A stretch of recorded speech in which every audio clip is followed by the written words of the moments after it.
was kind of the beginning of the series. The evolution of this painting, it started out with a totally different concept, and it's layers and layers of collage and paint. I like to use the dress patterns that kind of goes back to some of my earlier work. The dress patterns are kind of like the note to domestic roles, like making clothes as a housewife. The title of it is Ich bin eine stolze Hausfrau, which was basically the only German expression I can remember. In the class, I said, well, right now I'm just a housewife. And the German teacher was like, no, you're a stolze Hausfrau, you're a proud housewife. And I think before I used to feel like ashamed of that title. This is kind of like going to that concept. I'm not ashamed of it. There's many different layers, kind of depicting all the different roles and kind of different personalities I've had over the years. I had this idea of making the canvas of this, huge kidney shape. The challenge with is you've got these prominent shapes. Do you mimic the shape or do you deny it? So I decided to revisit them, especially with tying it more into graphic pieces that I have in the show. This one is a standard. It's a nod to Ed Roche's The Standard Station. The image is Julie Newmar, the original Catwoman. She was gorgeous. And it was kind of like an era, an epitome of beauty and class and grace. And I collaged on the bottom different images, mostly aimed towards women. How to lose weight, how to gain weight to be more appealing. What's the standard that we're all trying to fit? It's really something that it's kind of hidden. If you look and investigate, you can see some of those elements. And I also am using the CMYK, referencing it, which is the standard for printing. It's a back and forth about different types of standards. This one is Want to Taste My Pie, and it's basically just fun banter between married couples. I like to mix the pattern, the fabric, swatches, the flat paint. I like to kind of incorporate different contrasting elements. It's just fun. This was the first time I really experimented with resin on the canvas. I really like that element. A lot of times when I approach my paintings, I think, let's just try it. What if I just poured? What happens? So this one is about being a military spouse. The underpainting is the ribbon rack that my husband has on his uniform. The couple kissing can either be a hello kiss or a goodbye kiss. We've had a lot of time separated because of the Army lifestyle. The gold squares on the side are 6 months of combat tours. So his time in Iraq and Afghanistan. This was the first time I added the pom-poms. It's just another one of those things like, hey, let's try it. It was kind of like homage to Barbie and one of the first pinups, Betty Grable. I had the concept, but I sort of just let it evolve on its own.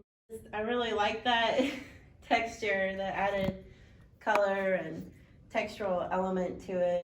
And this one's called Key Collar. So this was the first time I added fabric to the canvas. I like to do a lot of collage, obviously. This one, I thought, instead of just painting her shirt, what if I added, swatches of the fabrics? Key collar references communication with others, especially being a military spouse, moving around. A lot of the relationships are kept through the phone. Iconic is about just sexual icons of women throughout the ages.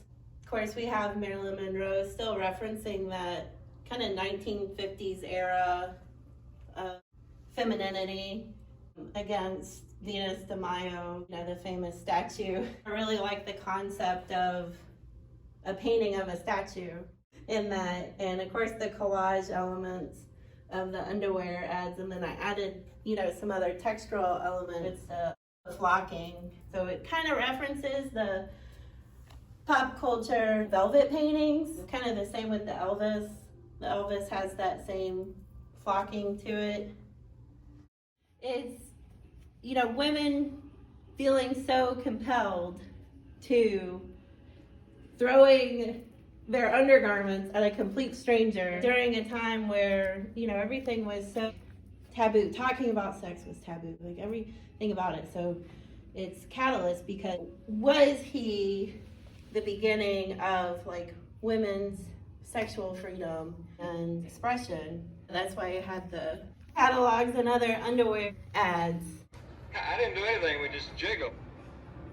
This one is autobiographical in the sense that all the places that we've lived and traveled together throughout the years. There's collage of road maps. And it's inspired by the Iggy Pop song, The Passenger. The car is resin.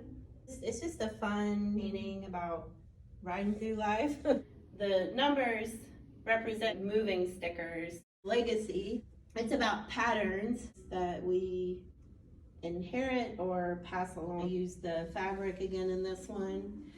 A lot of times in my paintings, I like to have a bit of control. I think it's more about just my process and mixing in the elements of the flat paint with, a little bit more detail in the figures. This one is also inspired by a song, the Rolling Stones song, Mother's Little Helper. Kind of talking about our coping mechanisms, what people resort to help them deal with their stressors.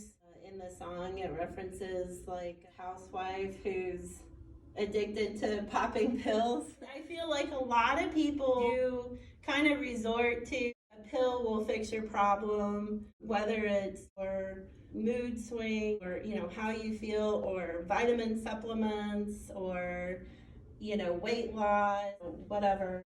And this one is a little bit more provocative for me. I usually don't try to get too political. I felt like this would be a compelling image. Kind of my expression of what I feel about how women's rights are on the chopping block now after 50 years of all of this, improvement and laws that were passed. And then we are regressing back to before then. So I took Rosie the Riveter, the iconic image of feminine empowerment, and putting duct tape on her mouth. Like, oh wait, no, we can't. Not quite. This one is enough, and it's just funny how you can change the punctuation behind that one word to give it a different meaning. Am I enough? Is this enough? Are we enough? Am I good enough? There's so many different connotations with that one little word, and how a lot of like marketing towards women's products capitalize on that very word for their marketing.